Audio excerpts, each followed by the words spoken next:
Good. Sorry for that. I think we are back. You answering that question. They asked the suspect, well, where did you get the knife? And he said, sorry, was that a question?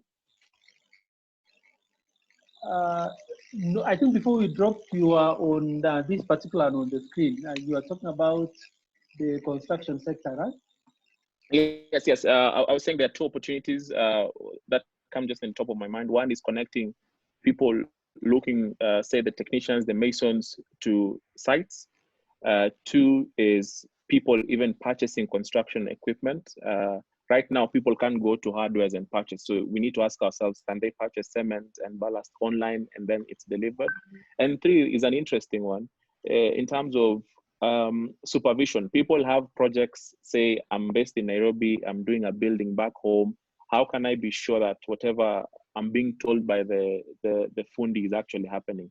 Or even people in diaspora, they're building homes back in rural Kenya. There's an opportunity there in terms of how can we remotely do projects for people and then be paid, say, a percentage of the total value. So all of this, I think, existing opportunities in the building and construction sector. Yeah, good. Thank you for that. And I think related to that, I know of a friend who was actually developing an app to help in rent collection and really managing the apartments. I'm sure that is also another field that one can consider. Good. Then I think there's another question on the screen. What percentage of Illuminum business turnover would be attributable to tech app? So right now, around 60% of our business is from technology, which is the hardware we sell, the sensors we sell, and then then the subscription where people pay to access the app every month is around 5%. But if you look at it in a long term, in the next 4 to 5 years, it's going to be the inverse. So the app subscription would be around 50% of our sales every year, and then the hardware itself would be around 30% every year. This is because people buy once the hardware, but you have the more hardware you install, the more people pay you monthly to access those sensors remotely.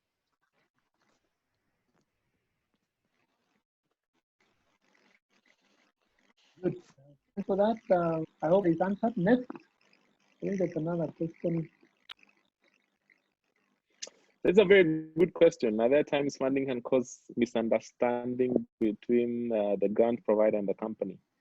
Yes, between the grant provider and the company, because you might agree with a donor, for example, that I'm going to take this money and I'm going to build these apps, and then you don't build those number of apps that you said, then that brings problems.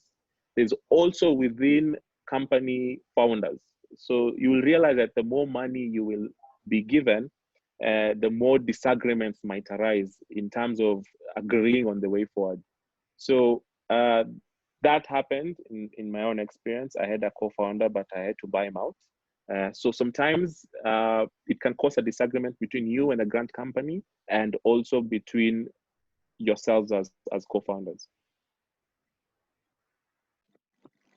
Good. Thank you. I think there's another.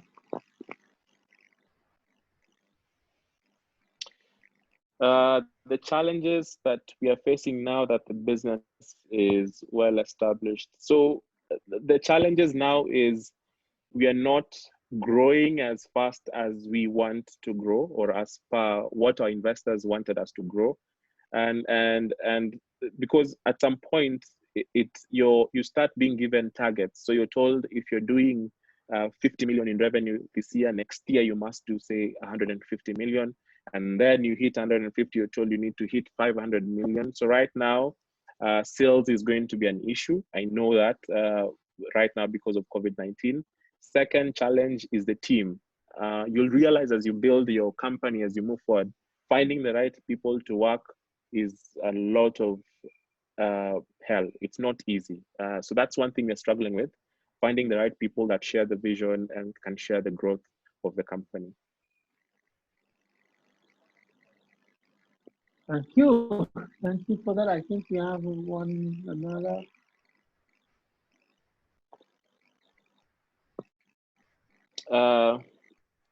You have participated in a number of events. How much funding have you gotten through such? So we started 6 years ago. So if you sum up the funding we've gotten from donors for the or investors for the past 6 years, comes to around $400,000, which is around 40 million. But the main learning here is, first, it's like a lottery. For every 10 we applied in year 1, we lost all of them. Year 2, for every 10 we won 1. Year 3, for every 10 we won 2. So as you move along, you improve your chances of winning. But in the very early on, it's going to take a lot of time. And the best hack here is to give your application to someone who's won funding before. They're able to review it and tell you, okay, change this or voice out this better. Thank you. Thank you. I don't know anything. Yeah, thank you so much. I don't know whether from the audience any other questions.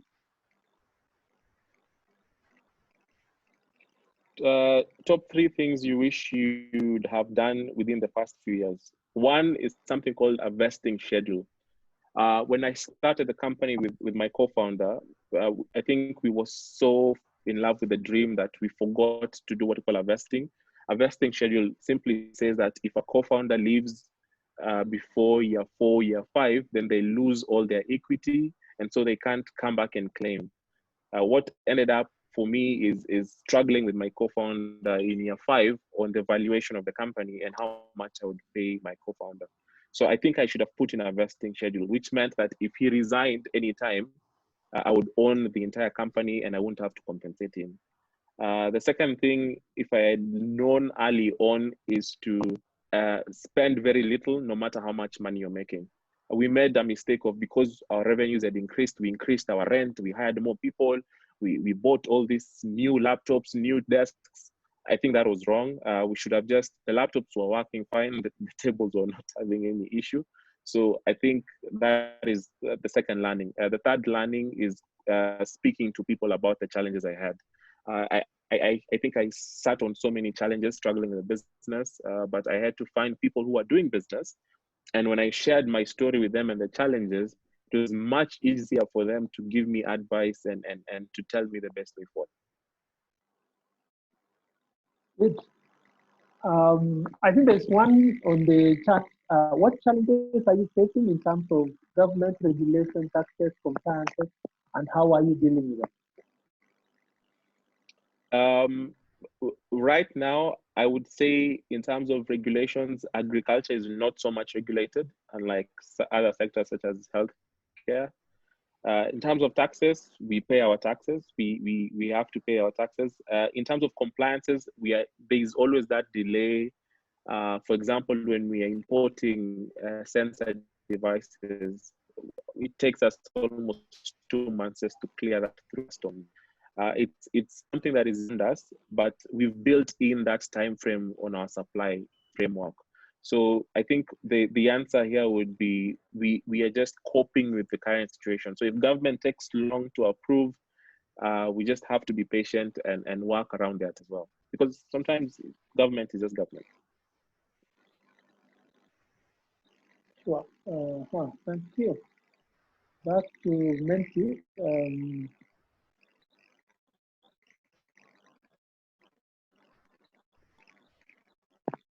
I think there's more questions.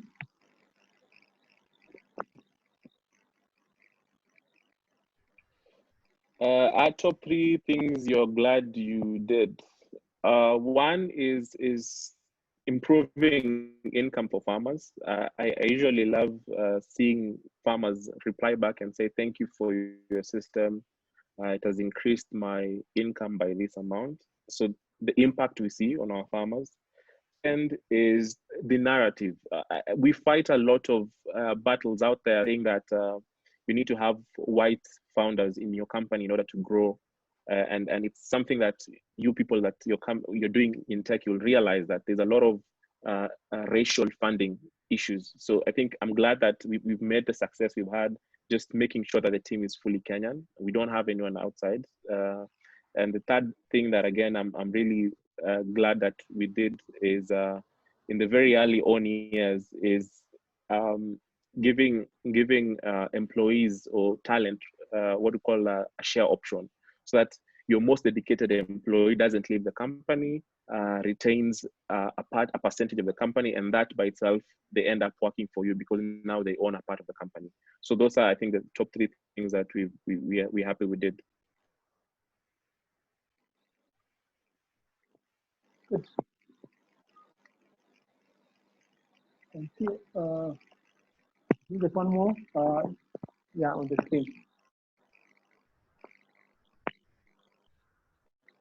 Do you supply the app to Kenyan farmers only or also beyond? Yes, we supply to also people outside Kenya, and that's addresses the question of scalability. So your investors will ask you this one question: can this app be used only by Kenyans, or it can be used by anyone from anywhere in the world? If the answer is anyone in the world, then scalability is answered, and so ease of funding is easier. But if you say this app is only, for example, for Kenyans alone, it's in Swahili or it's only East Africa, then you might not raise enough capital, because what if people in Ghana want to use it? So for us, our solution is across the world. Good. Thank you. Any other from the participants?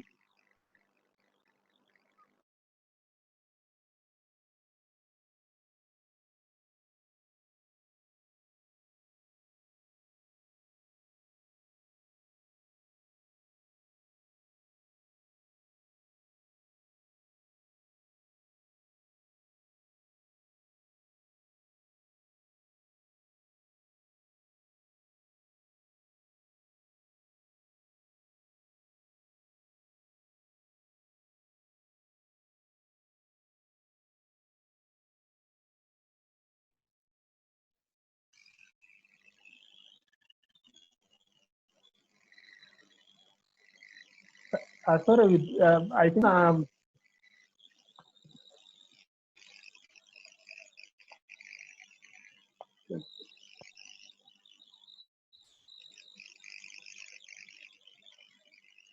one from the chat. How long is the idea? I didn't get that. Could you rephrase it?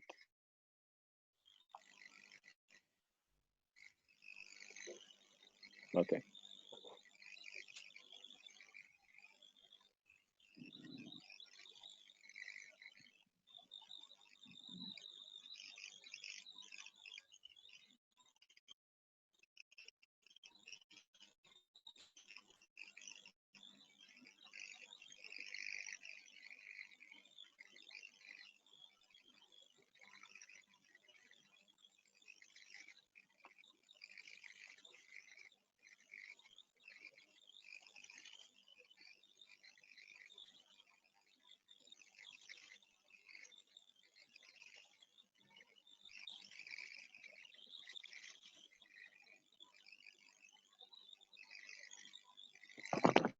Okay.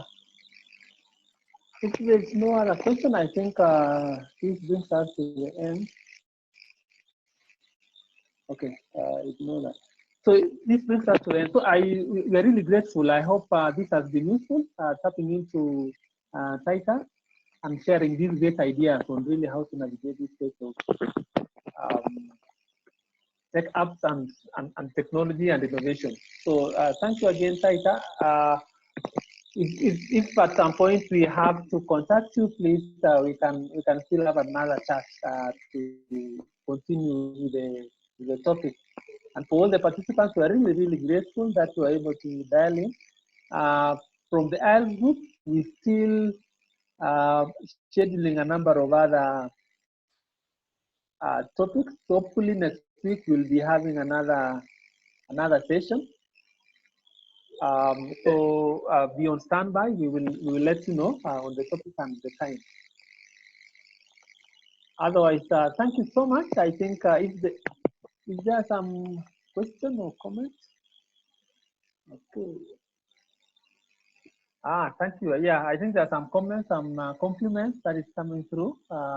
Very great presentation, Taita. Thank you so much for finding time and accepting our request to be part of this presentation. So from IELTS Group, should you need any further engagement, any further support, we can always talk and reach out.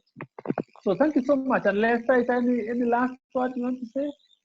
I would like to thank everyone and for the very good questions. My parting shot would be don't go build and feel free to build with other people.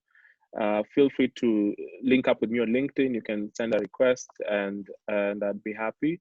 The thing about tech apps and innovation, maybe it didn't come out, but it's very difficult to do this alone. There's so many challenges across the way.